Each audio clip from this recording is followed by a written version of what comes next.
दोस्तों, आज के समय पे अधिकांश लोग ऐसे होते हैं जिनको हर चीज का खोने का डर होता है। वो लोग कुछ भी करने से पहले 1000 बार सोचते हैं और उन्हीं लोगों में एक आध लोग ऐसे होते हैं जिनके पास खोने के लिए कुछ नहीं होता है और पाने के लिए पूरी दुनिया होती है। तो दोस्तों, आज की वीडियो में हम एक ऐसे ही व्यक्ति के बारे में बात करेंगे जिसको पूरी दुनिया सलाम करती है। नमस्कार दोस्तों, मैं हूँ विवेक और आप देख रहे हैं फैक्ट्स वाइज। दोस्तों, वीडियो का थंबनेल देख के आपने ये तो जान ही लिया होगा कि आज की वीडियो हम किसके बारे में बनाने वाले हैं।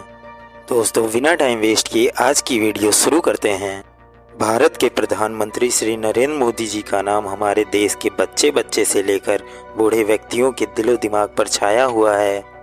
इतना ही नहीं, विदेश में भी नरेंद्र मोदी जी को सभी लोग पहचानते हैं। प्रधानमंत्री बनने के बाद बहुत ही कम समय में नरेंद्र मोदी जी ने अपनी बेहतरीन कार्य से भारत की जनता का दिल जीत लिया। एक आम इंसान से लेकर प्रधानमंत्री बनने तक का सफर नरेंद्र मोदी जी के लिए काफी कठिनाइयों से भरा हुआ था। फिर भी बिना हार माने सभी समस्याओं से लड़ते हुए आगे बढ़ते चले गए और देश के लिए कुछ कर गुजर जाने का जुनून उन्हें आज सबसे सफल व्यक्ति बना दिया। जिन्हें आज लाखों लोग अपना आदर्श मानते हैं, उनके बताए हुए हर नक्शे कदम पर चलते हैं। एक साधारण इंसान से प्रसिद्ध इंसान बनना आसान नहीं है। इसके लिए न जाने कितनी कुर्बानियां देनी पड़ती हैं और जो देश के लिए अपने सपनों को भुला देता है वही पूरे दुनिया में रोशन हो जाता है। कुछ ऐसा ही कर नरेंद्र मोदी जी ने आज अपना नाम पूरी दुनिया में, पूरे विश्व में रोशन किया है। तो चलिए आज इस वीडियो के माध्यम से नरेंद्र मोदी जी की बायोग्राफी एंड लाइफ स्टाइल के बारे में जानते हैं और उनसे प्रेरित होकर हम भी अपने जीवन में कड़ी मेहनत और सफलता हासिल करेंगे। नरेंद्र मोदी का जन्म 17 सितंबर 1950 में गुजरात के छोटे से गांव वाडनगर में हुआ था। के पिता दामोदर दास मूलचंद और माता हीराबेन के 6 संतान थे। उनमें से तीसरे संतान नरेंद्र मोदी जी हैं। उनका परिवार बहुत ही गरीब था। उनके पिता सड़क पर व्यापार करते थे। उनका चाय का एक दुकान था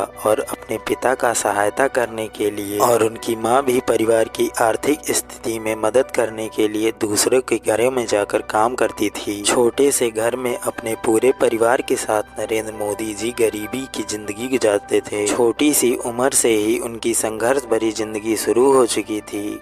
अपने पिता के साथ चाय के स्टॉल में काम करने के साथ साथ वो अपनी पढ़ाई पे भी पूरा ध्यान देते थे और घंटों पुस्तकालय में किताबों के साथ वक्त गुजारा करते थे। उन्हें पढ़ने का बहुत शौक था और 1967 में उन्हें अपनी उच्च माध्यमिक शिक्षा वाडनगर से ही प्राप्त कर ली। उनके स्कूल के अध्यापक और सहपाठी बताते थे कि नरेंद्र मोदी जी एक साधारण छात्र थे और एक जबरदस्त वाद विवादी और कुशल वक्ता भी थे। वे अपनी स्कूल के नाटकों और भाषणों में भी हिस्सा लेते थे और इसके लिए उन्हें पुरस्कार भी मिलते थे। अपने स्कूल के दिनों में ही नरेंद्र मोदी जी ने मेहसाना रेलवे स्टेशन पर भारत और पाकिस्तान के युद्ध के दौरान जवानों से भरी ट्रेन में जाकर चाय और खाना दिया करते थे और 1968 में जब गुजरात में भयंकर बाढ़ का प्रकोप से लोग जूझ रहे थे, तभी नरेंद्र मोदी जी ने वहां के लोगों की काफी सहायता की थी। नरेंद्र मोदी जी स्वामी विवेकानंद जी के भक्त थे। स्वामी जी के कार्यों से उन्हें काफी प्रेरणा मिली और उन्हीं की वजह से उनमें देशभक्ति की भावना ने जन्म लिया और बचपन से लेकर अब तक मोदी जी इसी राह पर चलते आ रहे हैं। 13 साल की उम्र में मोदी जी का विवाह उन्हीं के गांव की रहने वाली जसोदाबेन नाम की लड़की से करा दिया गया। मोदी जी को ये बात पसंद नहीं थी और फिर कुछ साल बाद घरेलू समस्या की वजह से उन्होंने अपना घर छोड़ दिया और अपना समय उत्तर पूर्व की यात्रा करने में लगाई और भारत के अलग अलग जगहों पर भी गए। 2 वर्ष बाद वो वापस अपने घर लौट आए। इन 2 वर्षों में उन्होंने ये तय कर लिया था कि अब वो अपना जीवन पूरे देश की सेवा में लगा देंगे। सन 1971 में मोदी जी ने अहमदाबाद जाकर वहां के प्रचारक के रूप में, उसके बाद से मोदी जी ने अपना पूरा जीवन राजनीति को समर्पित किया। आरएसएस के साथ मिलकर काम करते थे और जरूरतमंद लोगों की तकलीफों को समझकर उनकी सहायता करते थे। काम करने के साथ साथ मोदी जी ने अपनी शिक्षा पूरी की और दिल्ली यूनिवर्सिटी से पॉलिटिकल साइंस में डिग्री हासिल किया। 1972 से 1975 में देश में जब राजनीति में अनबन शुरू हो गई थी, तभी देश की प्रधानमंत्री इंदिरा गांधी जी ने आपातकाल इमरजेंसी की घोषणा की थी और आरएसएस जैसी राजनीतिक संस्थाओं को देश से हटाने का आदेश दे दिया। फिर भी मोदी जी ने भेष बदलकर देश की सेवा की और सरकार की गलत विचारों को, नीतियों का विरोध किया। उसी दौरान उन्होंने एक किताब भी लिखी जिसका नाम था संघर्ष में गुजरात, जिसमें उन्होंने गुजरात की राजनीति का वर्णन किया था। आरएसएस के सदस्य बनकर मोदी ने ईमानदारी से अपना काम किया और देश की सेवा की, जिसके बाद उन्हें भारतीय जनता पार्टी में शामिल कर लिया गया। उनके योगदान से बीजेपी को गुजरात चुनाव में काफी सहयोग मिला और उनके अद्भुत कार्य की वजह से बीजेपी में